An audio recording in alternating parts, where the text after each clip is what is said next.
ils vont, grâce à ce satellite qui tombe, ils vont découvrir le vide quantique. Or, ces êtres humains, dans 6000 ans, hypersensibles, ce sont des êtres quantiques, tout comme nous. C'est-à-dire que, bon, mais ils sont encore plus quantiques que nous, au sens où ils vivent une intrication spontanée. Ils sont télépathes, à l'évidence, ils sont télépathes. Et ils le sont, et c'est pas tous les jours facile. Mais non, parce que c'est pas si simple, c'est pas juste une fusion harmonieuse. Et donc, ils découvrent le vide quantique grâce à ce qu'ils reçoivent de nous, mais en fait, ils découvrent quelque chose qu'ils vivent déjà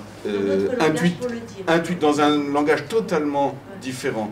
Donc, c'est pas simplement quelque chose qu'on leur apprend. C'est le choc de découvrir dans un langage totalement différent de celui qu'ils maîtrisent, quelque chose qui a un écho très fort avec ce qu'ils vivent de manière spontanée entre eux.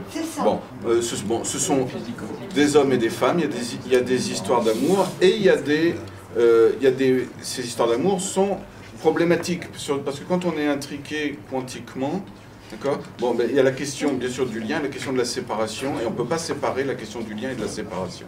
Donc, comment ces êtres-là très intriqués font-ils pour vivre leurs amours et donc aussi apprendre à se séparer les uns des autres? Et peut-être que c'est pas tant du côté de l'intrication que de la désintrication qu'ils vont trouver dans ce qu'ils reçoivent de nous des choses intéressantes. Et le